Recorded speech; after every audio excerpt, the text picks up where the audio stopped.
Illumination Publishers presents Mighty Man of God, A Return to the Glory of Manhood by author Sam Laing. Chapter 11, Friendship.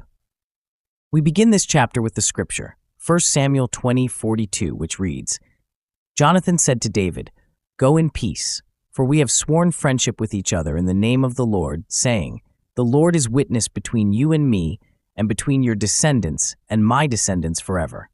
Then David left, and Jonathan went back to the town. Is not life all about relationships? The people we love and who love us in return are what give joy, meaning, and fulfillment to us. A man's life can be measured by the quality and numbers of his friends. And while friendship is one of life's greatest treasures and joys, loneliness is one of its most awful miseries. Some people think women are the ones who need friends, and men are the independent, distant, shallow types who just need buddies. Buddies to hang out with, to play with, to work with, but not to share their hearts with. I am sure that there is some truth to this stereotype, but to say or believe that men do not need each other is to make a serious mistake, the mistake of a lifetime. Men need deep friendships because God made us that way. Proverbs 18 verse 24 advises, "A man of many companions may come to ruin, but there is a friend who sticks closer than a brother." Many men want only shallow relationships, but true friendship means that someone knows us, that they know what we think, what we feel, and who we really are. Certainly we share fun, laughter, and work with our friends, but true friendship must go deeper than those things. The first section of chapter 11 identifies reasons why we need friends. For strength. We need friends to strengthen us. We see an example of this concept in 1 Samuel chapter 23, verse 16, which reads, "And Saul's son Jonathan went to David at Horesh and helped him find strength in God." Here we find David at one of the lowest points of his life. He had been driven from his home in disgrace and shame. He needed God, and he needed a deeper faith. He needed a friend. Jonathan came to him and helped him draw nearer to God. Perhaps they prayed together. Perhaps Jonathan reminded him of God's promises given to him when Samuel the prophet anointed him king years before. For comfort, we need friends to comfort us. In 2 Corinthians chapter 1, verse 4, Paul teaches that we need to learn to comfort others with the comfort we have received from God. Many of us fail miserably here. We are not sympathetic. We do not feel with and for others, and we do not know how to stand alongside them in their hour of need. Perhaps we need to learn how to cry with someone, to let our tears flow as theirs do. Perhaps we need to be the first to cry. For example, David and Jonathan shed tears together, and Paul cried as he wrote his letters.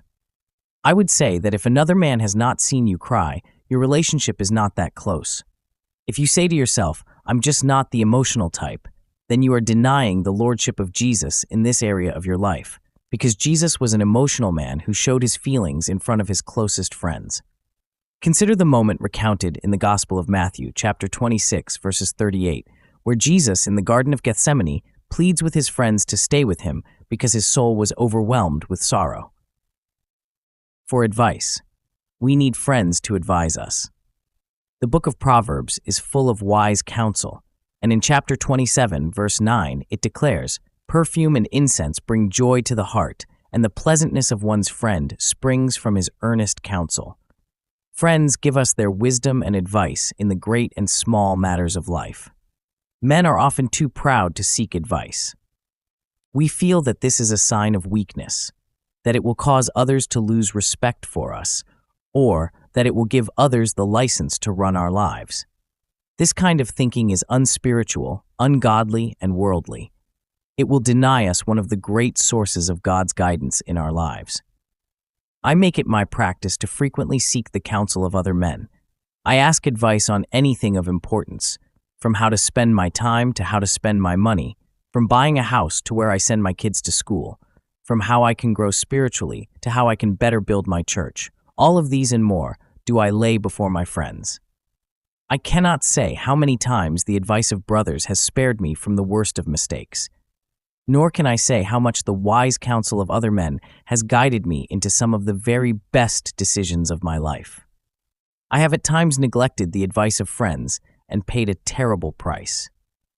I've also known men who called me their close friend, but who never really let me advise them or be privy to their decisions. Such men were fooling themselves. We were not, and are not, deeply close to each other. For correction. We need friends to correct and rebuke us.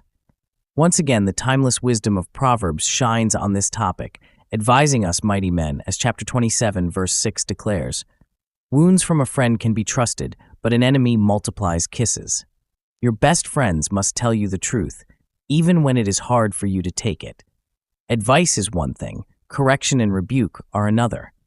Rebuke is a strong reprimand, a dressing down, a laying it out and telling it like it is. I often think how much better it would have been for King David if Nathan or another friend had seen the signs of his spiritual decline and confronted him with them before he committed adultery with Bathsheba, rather than afterward. But Nathan at least had the love and courage to approach David when no one else did. It takes a mighty man to tell his friend he is in sin or that he is in the wrong, even at the risk of losing the friendship, but it must be done. For companionship. We need friends as our companions. Life is hard, challenging, and often very serious. We need other men to share it with us. We need them to be by our side as we face both the humdrum and intense moments of life. We need them to help lighten our load as they share with us the times of fun, laughter, and recreation. We also need their companionship in our darkest hours. We cannot know all that Jesus felt on his final night in the Garden of Gethsemane, but we know that in that dismal hour, he desperately wanted the companionship of his closest friends. Friendship embodies many hallmarks, but in this next section, we will examine 4 essential ones. Titled The Marks of Friendship, the first quality we consider is honesty. True friendship requires honesty. We cannot be close to someone we do not know and who does not know us. For another man to know you, you will have to open your heart and let him inside. Simply being around someone is not enough. Yes, we learn about others by observation and by spending time with them, and we learn things that talking will not reveal to us. But as God had to speak his words to us for us to know him, so we will have to speak our hearts to others for them to know us. To know each other at a soul level, you will have to let your friend know the facts, not only the current events of your life, but also your personal history, your childhood, family background, and the life-shaping events as well. Your friend will need to know your opinions, what you really think, believe, and hold in your mind. Many of us are afraid that if someone knew what we really thought, they would not want to be our friend anymore. Such an attitude will keep you forever distant from other men, forever insecure, and forever wearing a mask. Your friend will have to know your feelings. Are you angry, sad, discouraged, happy, anxious, guilty? If you hide your emotions away from another man, he cannot know you. Last, there must be mutual openness for there to be true friendship. If both people are not devoted to openness and honesty, then there is no real friendship. There are relationships between leader-follower, employer-employee, counselor-counselee, but these are not necessarily relationships of friendship. There may even be genuine love and admiration in such associations, but that is not the same as friendship. The second quality we examine is devotion. There must be devotion to one another for there to be friendship. Devotion means that we stick with someone for the long haul, that we are faithful friends for a lifetime. I decided long ago that whatever my other weaknesses and flaws, I would not fail in friendship. I realized that to have friends, you must first be a friend. I decided to pour my life into my friends. I resolved to do my best to be available, loyal, open, and faithful to them. Now, when one of us moves away, I make it a priority to stay in touch. I call, send text messages, write letters, and use social media. I also pray for them regularly, and for many on a daily basis. I cannot keep up with everyone as I would like, but I keep up with some very regularly, and many others as much as I can. We may rarely see one another, and may never again live in the same place, but we can still open our hearts and express our deepest thoughts and feelings to one another. Such is the joy of true friendship. Such is the greatness of having other men in your life, men who are and always will be your friends. But even the best of friendships are not perfect. Devotion is the quality of hanging out with a friend when you learn the worst about them and when you see them sin, fail, and make mistakes. It is the quality that continues to love and to desire closeness even when the other man has hurt you, let you down, and disappointed you. If you withdraw from other men whenever you are hurt or disappointed, then you will never have them as friends. You must work through such conflicts with honesty, love, and patience, knowing that the reward of a deeper and truer friendship awaits you. What if you feel you have been open, that you have sought a close relationship, but the other man is unresponsive or disinterested? Let me say clearly that we cannot force our friendship upon anyone. Friendship is a gift another person gives you. There are times, however, that try though we may to build a friendship, the other person will not respond. Perhaps this man is not capable of the depth of friendship that we seek. Perhaps he is too busy. Perhaps he is afraid of closeness. Perhaps he has something to hide. Perhaps he just is not drawn to us. When this happens, we are sorely tempted to be hurt, angry, or embittered.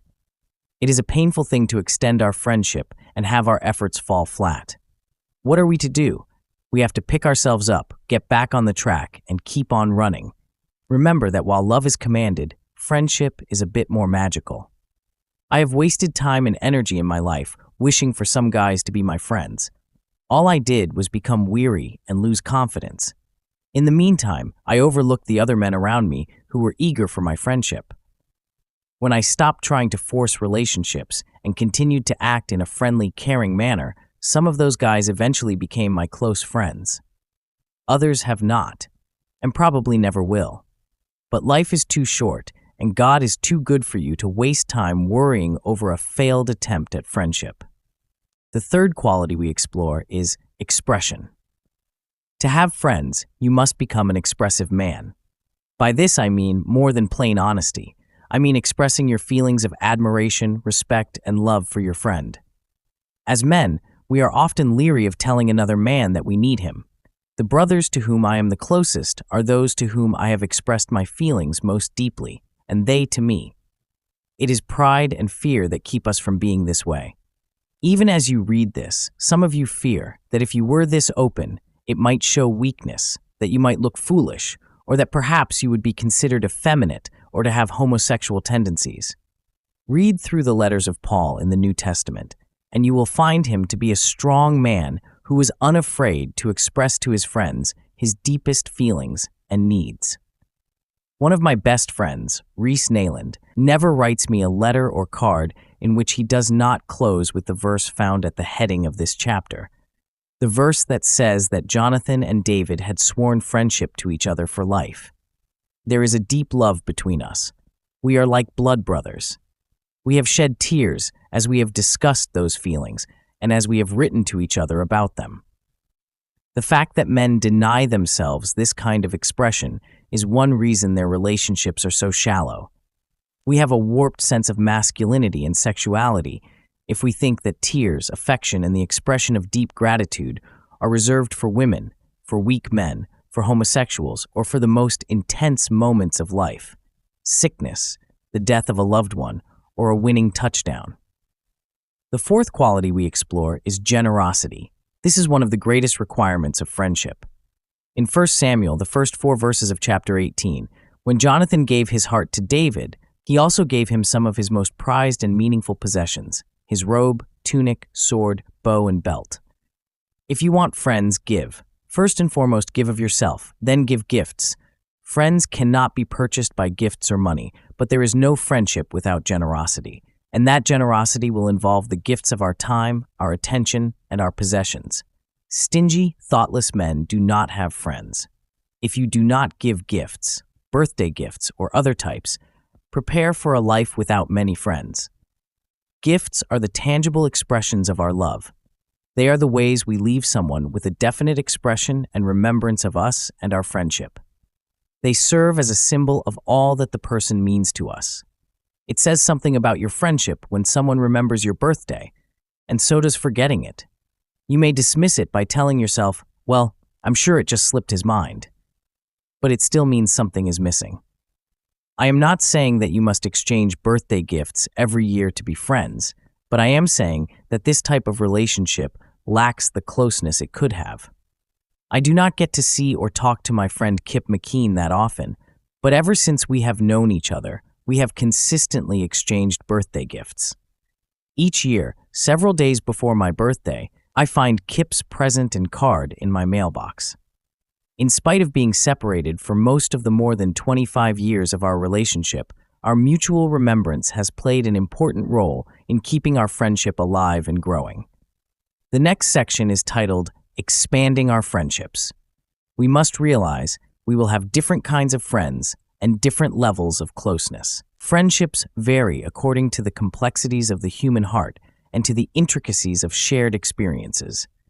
Give all you can and let the friendship grow and be guided by God. Some friendships will be like that of David and Jonathan. There will be an almost magical bonding of your souls. You will click easily and immediately with one another. Other friendships will grow over time. We need older friends to mentor and guide us. We need friends who are our peers and who share our hobbies, sense of humor, likes and dislikes. We need men as our friends who are very different than we, who have different temperaments and personalities. Some of us have chosen only to be close to men similar to us. If we are a sportsman, we have no intellectual or artsy friends. If we are a mathematical, engineering type, we limit ourselves to fellow computer jockeys. If we are tough and unemotional, we disrespect and avoid men who are more sensitive. How foolish, how prideful, how limiting. I think of the men in my life who are so very different than me, and how much richness, challenge, and perspective they have brought me, and I would not trade those friendships for anything in the world. Do you have any friends of another race? If you do not, then you may be a racist, or at least you are suffering from being locked in your own small world. Being raised in the southern United States in the 1950s and early 1960s meant that I, as a white, was socially separated from blacks.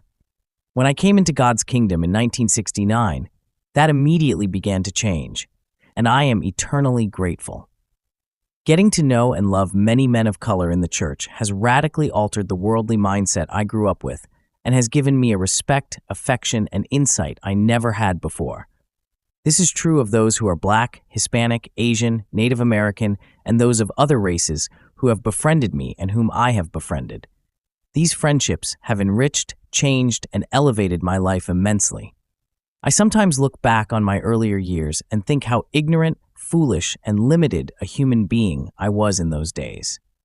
As I observe men who are confined to a small world with a limited viewpoint on other races, cultures, and types of people, I can only thank God for letting me be in a worldwide spiritual family that has given me friendships I would never have known otherwise.